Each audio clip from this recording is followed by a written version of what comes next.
Bienvenidos a un nuevo capítulo de Apasionados por la Tecnología, el podcast de Paradigma Digital sobre tecnología, estrategia, metodología y productos digitales. ¡Arrancamos! Hola a todos, bienvenidos a un nuevo episodio de nuestro podcast. Hoy contamos con Alberto García, Agile Coach en Paradigma Digital, y con Aday Guerra, consultor de estrategia también en Paradigma. Nos van a hablar de su trabajo dentro del círculo de estrategia y cómo ayudan a nuestros clientes a crear esos nuevos productos digitales. Hola, buenos días, Aday. ¿Qué tal, Bertín? ¿Cómo estás? Pues muy bien. Mira, hoy queríamos hablar de diferentes cosas que hacéis desde el equipo de estrategia, pero a mí me gustaría saber, y yo creo que a los oyentes les puede resultar interesante, conocer realmente cuáles son esos productos digitales que ayudáis a crear a vuestros clientes. Vale, tienes que entender que nosotros, el círculo de estrategia estaba dentro de lo que es el círculo de estrategia digital, ¿no? Y somos dos círculos hermanos que ayudamos a nuestros clientes, como bien has dicho, a definir esos nuevos productos digitales desde un punto de vista muy centrado en el usuario, ¿no? Y alineado muy bien con su estrategia. Y para eso nosotros tenemos diferentes productos o técnicas que utilizamos a la hora de definir esto, ¿no? Trabajamos desde un punto pues, más cercano a la estrategia de negocio, más cercano a la parte de entendimiento de lo que necesita negocio y de ahí empezar, o un poquito más adelante en el camino, ¿no? Cuando ya tienen las cosas más claras. Tenemos diferentes maneras de ayudarles en ese proceso. Tenemos cosas como podrían ser los Tech Labs, más relacionados a generarles pues posibles ideas de nuevos modelos de negocio centrados en nuevas tendencias tecnológicas. Tenemos cosas ya más aterrizadas, cuando ellos tienen una idea y quieren validar algún aspecto, alguna hipótesis principal de ese modelo, que son ya más lo que llamamos los Rapid Prototyping Methods, que es centrarnos en una hipótesis principal y ayudarles a validarla. O cosas más para aterrizar y llevar a los equipos a tener algo concreto para poder trabajar, ¿no? Que son más los sprint ceros. Y dentro de los sprint ceros incluso tenemos diferentes opciones, ¿no? Como podrían ser los que están más definidos lo que se tiene que hacer o no está definido y nos tenemos que alinear con la estrategia y generar esas posibles soluciones mediante técnicas más centradas en el design thinking. La verdad que resulta interesante. Hoy creo que tenemos un tiempo limitado y también por intentar focalizar y priorizar, a mí sí que me gustaría conocer un poquito más al detalle cómo desarrolláis normalmente un sprint cero, qué características tiene, cómo lo gestionáis con vuestro cliente. Vale, lo primero que intentamos es diferenciar, es una pregunta maravillosa, pero incluso esta misma es amplia, ¿no? Y intentamos diferenciar las necesidades del cliente. Tenemos clientes que nos vienen con una cosa más aterrizada, un producto existente, que lo que quieren es evolucionarlo o que quieren adaptarlo a alguna nueva tecnología. Y lo que nosotros es, pues ayudamos a conceptualizar eso, ¿no?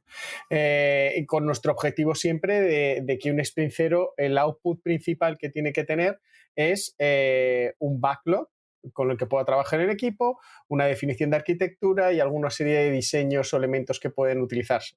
En otros casos vamos a un punto mucho más primario, ¿no? En el que lo que hacemos es, nos llega el cliente, oye, tenemos algunas necesidades estratégicas de la corporación, sabemos que sois buenos en tecnología, ayudarnos a definir qué cosas tenemos que hacer de tecnología para conseguir esa estrategia, ¿no? Y ahí es mucho más bonito porque hacemos todo el recorrido y no tenemos las vallas puestas al proyecto, que muchas veces nos viene el cliente con eso, y es mucho más bonito porque evolucionamos el proceso testeando con clientes, haciendo research, creando prototipos, es mucho más experiencial y mucho más ya sabes, ¿no? Es todo el proceso y eso normalmente nos gusta mucho más, ¿no? Hombre, según lo estás describiendo, yo entiendo que el sprint cero en Paradigma lo definís como una serie de procesos para el descubrimiento de un producto, para acompañar a esas empresas en aterrizar esa estrategia y digitalizarla a través de diferentes productos. Pero para que también la gente lo pueda llegar a entender, ¿Qué técnicas utilizáis en este proceso del Sprint Zero? ¿Qué técnicas un poco conocidas?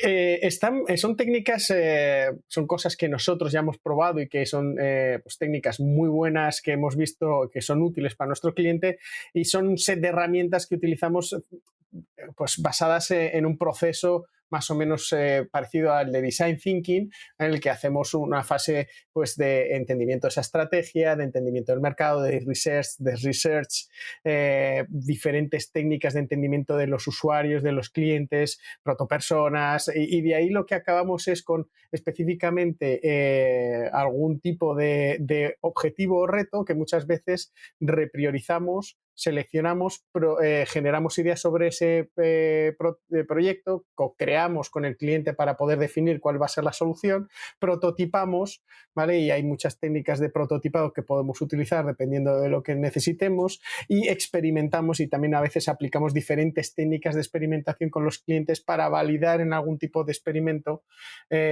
con ellos. Con lo cual, hay de todo, hay mapas de historias de usuario, hay impact mapping, hay procesos de co-creación de brainstorming, hay scampers, hay técnicas como decíamos, el protopersonas. Hay muchas herramientas que al fin y al cabo nos son útiles, y dependiendo incluso de las necesidades en cada momento, incluso las cambiamos en función de lo que vamos aprendiendo. Es como la típica navaja suiza que nos permite llegar a los objetivos que buscamos. Sí, está claro que lógicamente dentro de cada necesidad, pues desarrolláis un esquema o desarrolláis un plan de trabajo diferente dentro de cada cliente. En base a eso, yo creo que puede resultar muy interesante si nos pudieras contar algún ejemplo real, algo que hayas vivido en el último año, incluso en este último año de pandemia también, porque es un ejemplo de cómo trabajar también en remoto todas estas prácticas. Si nos podrías dar algún ejemplo real, algo que hayáis desarrollado en alguna compañía que merezca la pena contar. No puedo decir nombres, pero sí que puedo contar cómo fue el proceso de uno de los últimos proyectos que más me ha gustado, porque nos dejaron eso que te comentaba, estar en esos pasos más primarios para definirlo todo, ¿no? Esto era una empresa que lo que quería era, tiene una aplicación que funciona, y querían mejorar su estrategia de empresa era mejorar desde 3 puntos de vista el engagement de los usuarios en relación con su propia gestión, la relación de su propia gestión con referencia a otros usuarios o con referencia a otras corporaciones o empresas, ¿no? Con esos 3 pilares estratégicos, lo que nosotros estuvimos es entendiendo el mercado, entendiendo las soluciones. De ahí estuvimos haciendo una exploración sobre los retos que nos habían definido, con un mapa de retos, identificando los posibles retos. Ya sabéis que al final, como un mapa de retos, lo que nos ayuda es a especificar más el reto o a subirlo, ¿no? A hacerlo más abstracto para poder abarcar algo más global, porque era demasiado específico, ¿no? Con esa exploración de retos acabamos identificando qué retos eran los mejores y cómo estaban alineados estos con la estrategia de la empresa. Se seleccionó una serie de retos sobre los que se generaron 2 tipos de sesiones de ideación y co-creación con usuarios y clientes, donde salieron un conjunto, un set de ideas muy interesantes. Las estuvimos al fin y al cabo clusterizando, agregando para que se nos quedaran un set más pequeñito, y de esas las priorizamos y prototipamos, utilizando también pues, los inputs que habíamos tenido del estudio del benchmarking de las aplicaciones del mercado, y testeamos en 2 ciclos con usuarios, donde con los feedbacks del primer ciclo modificamos para el segundo ciclo, y nos ocurrió una cosa maravillosa, que es que quitamos cosas incluso porque estábamos saturando al usuario con cierta información, y eso generó un feedback espectacular. Acabamos con un vídeo de 5 minutos, todo el mundo en referente a la funcionalidad, diciendo wow, esto cómo impacta, esto joder, si hubiera tenido yo esto hace tiempo. Hubo un comentario que se me queda siempre en la cabeza, joder, si hubiera tenido yo esto, la de tiempo que me hubiera ahorrado, ¿no? Y esos feedback, pues al final y al cabo, pues acabaron con una arquitectura y un diseño de prototipo y un backlog específico de funcionalidades para que el equipo que actualmente ahora mismo está trabajando en el desarrollo de ese proyecto en función de estos feedbacks reales, con ciertas hipótesis principales en la cabeza a validar cuanto antes de manera iterativa e incremental. Joder, qué curioso. Y entiendo que esto lo habéis vivido en este último año y medio de pandemia.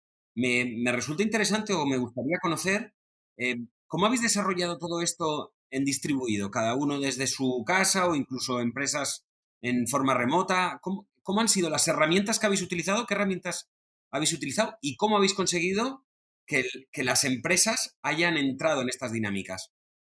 Esto es una pregunta muy buena. He de decir que ya sabes que nosotros somos muy nativos digitales y estamos muy acostumbrados a las herramientas online y no nos pilló por sorpresa.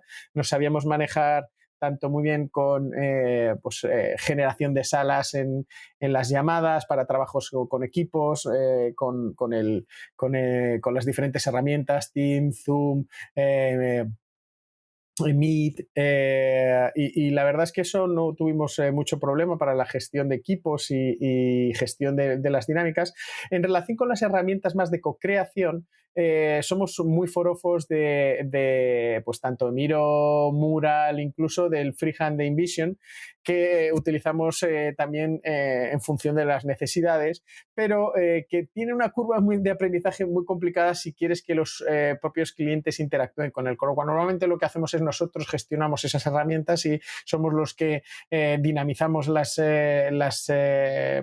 workshops en estas herramientas, pero no lo permitimos normalmente al cliente. Cuando de verdad necesitamos algún tipo de colaboración con el cliente, ahí lo que sí que utilizamos son herramientas para que en las que el cliente tenga una curva de aprendizaje mucho más baja, ¿no? Como podría ser el PowerPoint.